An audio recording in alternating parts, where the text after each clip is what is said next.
What's up, guys? Welcome back to Lion Mark TV Market with another exciting and interesting video here on the channel. This one is actually coming from the Nollywood Conference Award, and yes, I'll just say creative. Let me use the word a creative conference award that was held in Abidjan. And yes, guess who graced that particular event after some wonderful and amazing months of the internet scene completely? It was the almighty Genevieve herself, the queen of Nollywood. We all know that this is a living goddess among men. She is beautiful. Her craft is beautiful. You know, some months ago there were rumors that she was actually sick, like physically sick and mentally sick, and it was just so surprising to see her turn up massively at this particular event. She was not there alone. We had the likes of Idris Abba, we have the likes of Ben Murray Bruce of Silverbird Cinema, and a lot of amazing people were out there all throughout the occasion. Anyway, the highlight is what I'll be bringing to you here. So if you're new here, please consider subscribing. Don't forget to drop a comment. Enjoy the video, guys.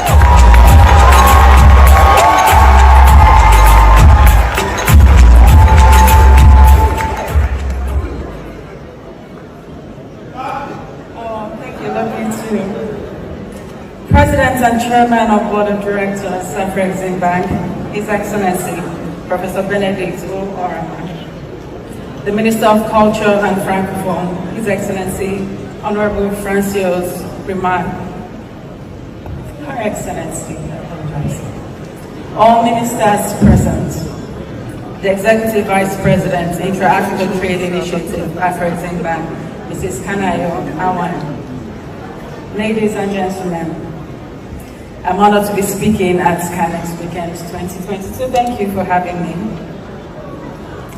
As creatives, we have transcended borders and our influence is truly global. However, the creative industry remains fragmented, segmented, and unable to scale, at least not in terms of revenues. Africa has a profound, beautiful, and influential cultural legacy. A cultural legacy that can be worth trillions. Yet, Africa's share of it is only 1%. And this is where we have the possibility of having the greatest impact. As critical stakeholders involved in the cultural and creative industry, CCIs, we must actively engage on how we leverage or change the existing structures to realize a dynamic creative ecosystem in Africa. By positioning creatives and the creative economy at the center of Africa's development agenda, we set the table for transformational shifts in the continent's ability to create new roles and opportunities for the youth that make up over 60% of its population. It also creates an intentional approach to altering negative narratives often attributed to the continent. As a filmmaker and a key player in the CCIs, I strongly believe that the African creative sector, despite its relative success, is still unable to achieve its true potential. Currently providing $5 billion in GDP across Africa, the creative sector, if effectively executed, can achieve 4 times that figure annually. To do this, we must develop collaborative structures that are focused on financing infrastructure development, capacity building, and evidence-based policies for film, TV, and digital content. This, I believe, is required across all the verticals, but as a film professional, I will speak to and for my sector, in the hope that interventions, when created, understand that creativity thrives as an ecosystem and not alone. Let us use this weekend to develop a sustainable value ecosystem that enables the distribution of creative content, services, and products from Africa to the world. Thank you.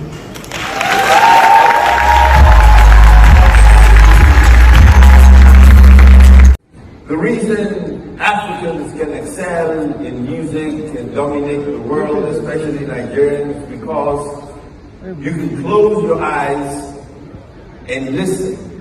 And when you close your eyes and listen, you're no longer a racist, you're no longer a religious bigot. All you want to do is dance, or you want to move, you want to gyrate. So music knows no color. You go back to America in the 40s and the 50s, black artists couldn't sell their records unless they put a white face on the album or a picture of the album. So the white audience thought it was a white man singing. You watch the Elvis movie, you realize he took black music and became famous rhythm and blues. In 1984, it was the first time I went to the United States Congress.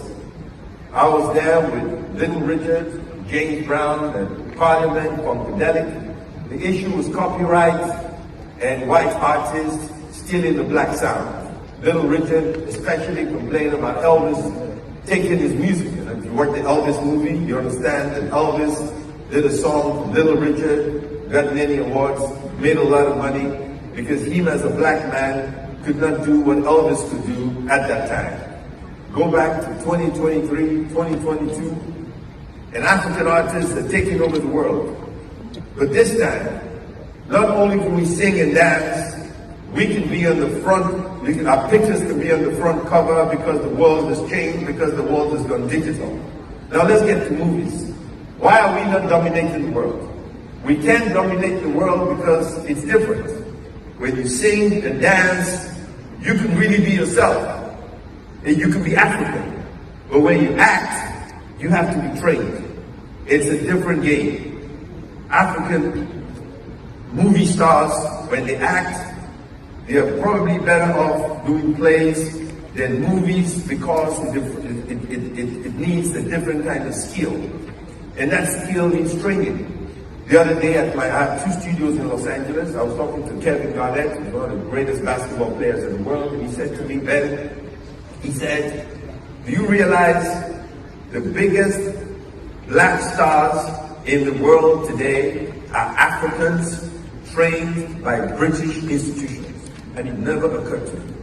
The biggest black stars in the world are all Africans trained by British institutions. So that tells you something. To sing and dance, it's in our blood. To act, you need training. The other day, I was with the great heavyweight champion, Muhammad Ali, and he was talking to me about Dick Tiger. And Dick Tiger was a poor kid from Lagos who became the first black man to become the middleweight light heavyweight champion of the world. Changed his name to Dick Tiger, trained by an American coach. The point I'm making is this. Do we have talent? Yes. Are we skilled? Yes. Can we sing and dance? Yes. Can we act? Yes. But can we be on the big stage? Maybe, maybe not. If we get the right coach, we'll be on the big stage.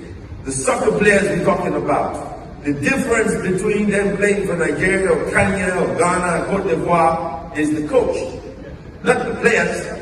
You give that same kid a great coach from the West, he becomes a phenomenal player. You bring him back here, with the coaches we have, he's an okay player. You see the difference? So we can become superstars overnight if we had the right training. Well, there's one thing to note is that by the time somebody has seen that I did this or I did that, I've already done it. So even though it looks like I'm doing it all at the same time, it's never that. You know, typically things are scheduled out in different areas.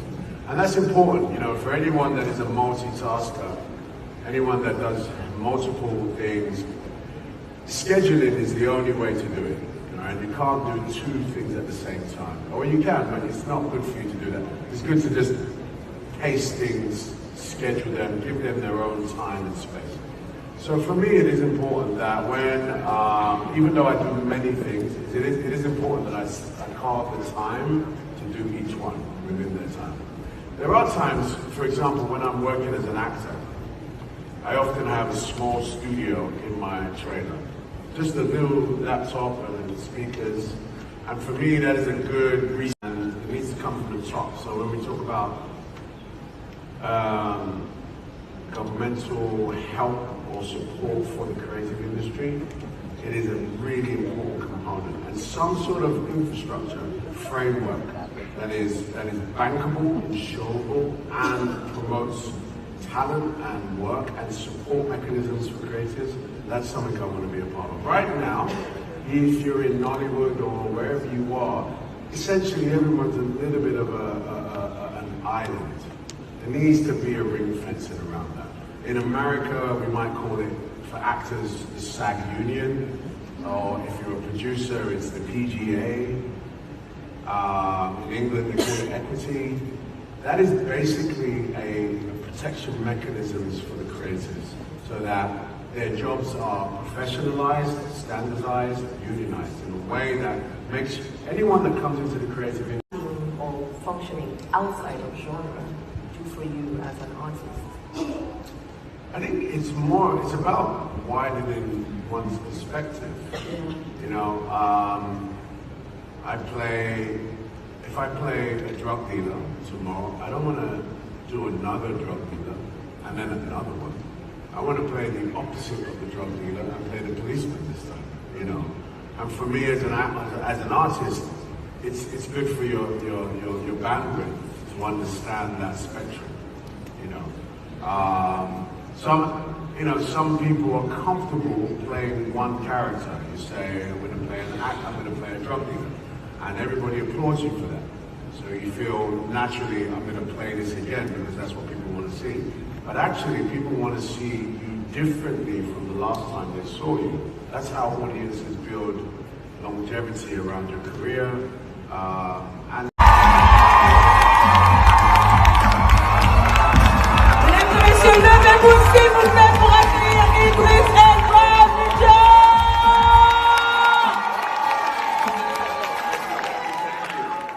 we really hope and pray that this her return should be something that will last and will stay for a very long time, because we all hoping to get new project from Genevieve. Yes, she has done a lot in the Nollywood space, and trust me, we can't just say it's already a goodbye, a retirement thing for her. You know, after the movie Lionheart, everybody has been waiting to see her next big project, her next amazing project that she will be putting up. And then it became something that she was sick, but we are all grateful that she's finally back now in sound health and possibly will be ready to serve us good and amazing movie. Ben Murray Bruce too did an amazing speech there at the event. Thank you for watching. Don't forget